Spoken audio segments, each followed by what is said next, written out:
இந்த உலகத்தில் எதுவாக இருந்தாலும் காலம் எடுக்காமல் நடக்காது. மாற்றங்கள் எதுவுமே என்ன செய்யாது, காலம் எடுக்காமல் நடக்காது என்பதை நீங்கள் புரிந்து கொள்ள வேண்டும். எந்த மாற்றமாக இருந்தாலும் நாளை மாற வேண்டும் அப்படின்னு நினைச்சு யாராவது மாற நினைச்சோம்னா நம்ம ஒரு ஒழுக்கம் இல்லாத வாழ்க்கை வாழ்ந்து கொண்டிருக்கிறோம், முறையற்ற வாழ்க்கை வாழ்ந்து கொண்டிருக்கிறோம். முழு குடும்பமும் நாளையிலிருந்து ஒழுக்கமாக இருக்கணும் என்று ஒரு தந்தை கூப்பிட்டு இன்ஷா அல்லாஹ் இப்படித்தான் இருக்கணும் சட்டம் போட்டான்னு வைங்களேன், நடக்காது. மாற்றம்லாம் ஒரு நாள் என்ன செய்யாது, நடக்கவே செய்யாது. சந்தோஷமாக வேணுமெண்டா இருக்கும் மனதுக்கு நம்ம மாறிவிட்டோம் அப்படின்னு சந்தோஷமா இருக்கும். நீங்க பாருங்க, சிலர் திருந்தி பள்ளிக்கு வந்து கேட்டிருப்பாங்க, ஒரு மாதம் 1.5 மாதம் இந்த டெய்லி பள்ளிக்கு போறானே அவன் பிந்தியா போயிடுவான் பள்ளிக்கு. அவன் கூட ஆச்சரியப்படுற அளவுக்கு முன்சப்பில் போய் நின்றுவாங்க மாறி. ஆனா அது 1 மாசம் தான். அந்த 1 மாதத்துக்கு பிறகு பள்ளியை விட்டு அந்த ஏரியால என்ன செய்ய மாட்டான், இருக்கிற அளவுக்கு மாறு. அது என்னது, நீங்க நினைக்க வேண்டாம். மாற்றம் என்பது அந்த கேஸாக வருகின்ற ஒரு விஷயம் மட்டும் இல்லை, ஆர்வத்தில் வரும் சில விஷயங்கள். ஆனா அது 1 மாதத்தோடு 1.5 மாதத்தோட என்ன செஞ்சிடும், போய்விடும். 1 மாதம் 1.5 மாதங்களோடு போய்விடும். மாற்றம் அப்படி அல்ல, நீங்க அவதானிக்கலாம். பல வருடங்களாக அந்த மாற்றத்தை என்ன செய்யலாம், அவதானிக்கலாம். மாற்றம் எல்லாம் 1-2 நாட்களில் வரும்னு நினைக்க வேண்டாம். சிறை கைதிகள் எடுத்து பாருங்க, போகிற நேரத்தில், சிறைக்கு போகிற நேரத்தில் அவனுடைய 1 நிமிடமும் என்ன செய்யும், இது என்ன வாழ்க்கை அப்படிதான் இருக்கும். ஆனா அங்க கொஞ்சம் பேர் இருக்கிறாங்க, நான் எங்க ஒரு 25 வருஷமா இருக்கிறேன். எத்தனை 25 வருஷமா இருக்கிறேன். அது அநியாயமாக இருப்பவரை நான் இங்க சொல்லவில்லை. இந்த குற்றம் செஞ்சுட்டு உள்ளுக்கு போறான்ல, அந்த மாதிரி மோசமான அதாவது தூள் இந்த மாதிரி விஷயங்களை செஞ்சுட்டு உள்ளுக்கு போறானே, அவளை பெருமையா பேசிக்கிறான். நான் 25 வருஷமா இருக்கிறேன், இன்னொரு 5 வருஷத்துல எல்லாம் முடிஞ்சிடும். 5 வருஷத்துல முடிய மாட்டேன் தான் எப்படி சொல்றான், இன்னொரு 5 வருஷத்துல எல்லாம் என்ன செஞ்சிடும், முடிஞ்சிடும். அவனுக்கே அந்த 5 வருஷம் சின்னதாயிடுச்சு. எதனால, இந்த 25 வருஷம் மாற்றம் என்ற சிந்தனை அவனுக்கு கொடுத்தான். ஆனா அவனுக்கு ஃபர்ஸ்ட் நாள் எப்படி இருந்தது, மிக பாரமாக இருந்தது. முதலாக ஸ்கூல்ல கொண்டு போய் சேர்ப்பார்களே பிள்ளைகளை, அவன் முதல் நாள் எப்படி அழுவான். அவன்கிட்ட அள்ளுகை அவன் இவன் படிக்க மாட்டான், வாப்பா சொல்லிடு, இவன் படிப்பானா, இவன் போக மாட்டான்னு எனக்கு தெரியும் அப்படின்னு அந்த 1 நாள் வச்சு முடிவெடுப்பாரு. 2ஆம் நாள் கொண்டு போய் விடுவாரு, 3ஆம் நாள் கொண்டு போய் விடுவாரு, 4, 5, 6வது நாள் இவர் போய் தேடி கண்டிப்பார். அவன் வரும் வரைக்கும் அவன் வரமாட்டான். மாற்றம் உலகத்துல எந்த நீங்க நல்லது கெட்டது எந்த மாற்றமாக இருந்தாலும் காலம் எடுக்கும். காலம் எடுக்காம மட்டும் இந்த சமுதாயம் மாறணும், நாம் மாறணும், உலகம் மாறணும் நினைச்சுன்னு வைங்களே, நடக்கவே செய்யாது. அப்ப மாற்றத்துக்கு காலம் வேண்டும், முயற்சி வேண்டும். இந்த நாங்கெல்லாம் விரும்புகிற மாற்றம் என்ன தெரியுமா, கால முயற்சி, அது எதுவுமே இருக்கப்படாது. சுபஹுடைய அதான் கேட்டவுடன் அப்படியே நம்ம பறந்து போய் முன்சப்புல நிற்கிற மாதிரியான ஒரு முயற்சி தான் நம்ம எதிர்பார்க்கிறோம். அல்ஹம்துலில்லாஹ் இன்றைக்கு சுபஹு இருந்தது, என்ன ஒரு இதாக இருந்தது அப்படி என்று. அல்லது நம்ம முழிச்சிருக்கணும்.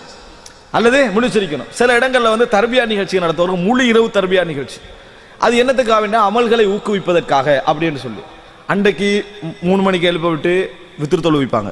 வித்ர் தொழுகை நடக்கும், அதுக்கார்கள் நடக்கும், குர்ஆன் ஓதுவார்கள், சுபஹ் ஜமாத்தோடு தொழுவார்கள். இது பயிற்சி இல்லை, பள்ளியிலிருந்து தொலைத்தான் செய்வான். அவன் பள்ளியில் இருக்கிறான், எதுக்காக தொழுவான், வெட்கத்துக்காக தொலைத்தான் செய்வான். இதே தர்பியால் உள்ளவன் அடுத்த வீட்டில் பக்கத்தில் இருப்பான், ஆனால் என்ன நடக்கும், பள்ளிக்கு வர மாட்டான். எனவே தர்பியா பயிற்சி என்பதெல்லாம் இந்த 1 நாள் 2 நாளில் என்ன செய்யாது, எதுவும் சரி வராது. முதல் அம்சம் முயற்சி நம்ம புரிந்து கொள்ள வேண்டும். 2வது அம்சம் மாற்றத்திற்கு காலம் எடுக்கும் என்பதை என்ன செய்ய வேண்டும், புரிந்து கொள்ள வேண்டும். இந்த 2 இல்லாமல் இந்த உலகத்தில் அல்லாஹ் எதனையும் வைக்கவில்லை. கெட்ட மாற்றமாக இருந்தாலும் நல்ல மாற்றமாக இருந்தாலும், கெட்டதற்கான முயற்சியாக இருந்தாலும் நல்லதற்கான முயற்சியாக இருந்தாலும், இந்த 2ம் இல்லாமல் எதுவும் நடக்கும் என்று யாராவது நினைச்சேன்னு சொன்னா எந்த பயான் கேட்டாலும் பிரயோசனம் இல்லை, எந்த நூல்களை படித்தாலும் பிரயோசனம் இல்லை, எந்த வழிகாட்டுகளை படித்தாலும் பிரயோசனம் இல்லை. இந்த 2 நம்மகிட்ட வரவில்லை என்று சொன்னார். அதனால் அன்புள்ள சகோதரர்களே, அல்லாஹ் ரப்புல் ஆலமீன் முஃமின்களுக்கு ஒரு ரஹ்மத்து வைத்திருக்கிறான். அது என்ன தெரியுமா, இப்போ நம்ம எடுக்கக்கூடிய முயற்சி, இப்போ உலகியல் ரீதியாக முயற்சி எடுத்தோம்னா நாங்களே எங்களை தூண்டுபட்டு முயற்சி எடுப்போம். ஆனால் மார்க்க ரீதியான முயற்சி நம்ம முழுமையாக எடுத்தாலும் இன்னொரு இருப்பார், யாரு, ஷைத்தான். அவன் விட மாட்டான், அவன் ஏதாவது வேறு விஷயங்களை செய்து கொண்டே இருப்பான். என்பதனால அல்லாஹ் ரப்புல் ஆலமீன் உங்களிடமிருந்து அரைவாசி முயற்சியை தான் எதிர்பார்க்கிறான். மற்ற 50% அவனது கருணை இருக்கும், மற்ற 50% அவனது கருணை இருக்கும். அல்லாஹ் குர்ஆன்ல அதை வாக்களிக்கிறான், அல்லதீன ஜாஹது ஃபீனா லனஹ்தியன்னஹும் சுபுலனா. எங்களது பாதைகளில் யார் போராடுகிறார்களோ, முயற்சி எடுக்கிறார்களோ, அவர்களுக்கு எமது பாதைகளை எல்லாம் நாம் திறந்து விடுவோம், எமது பாதைகளை எல்லாம் நாம் திறந்து விடுவோம். வமை யதவக்கல் அலல்லாஹி ஃபஹுவ ஹஸ்புஹ். யார் அல்லாஹ்வின் மீது பொறுப்பு சாட்டுகிறாரோ அவருக்கு வேறு யாரும் தேவை கிடையாது, அவன் போதுமானவன். இப்படி அல்லாஹ் தஆலா என்ன செய்கிறான் சொல்லி, வமை யத்தகில்லாஹ யஜ்அல் லஹு மின் அம்ரிஹி யுஸ்ரா. யார் அல்லாஹ்வை பயப்படுகிறாரோ அவரது காரியங்களில் அல்லாஹ் இலகுவை ஆக்குவான், லேசாக்கிடுவான். அல்லாஹு தாலா லேசாக்கி விடுவான். அப்ப நம்ம வந்து சைத்தானோடு போராட வேண்டிய ஒரு அந்த 50% முயற்சியை கொடுத்தோம் என்றால் மற்ற 50 இறைவன் என்ன செய்வான், நம்மளை கொண்டு போய் சேர்த்து விடுவான். அப்படி என்றால் எங்களோட தோல்விக்கான பெருவாரியான காரணம் நாங்க தான்.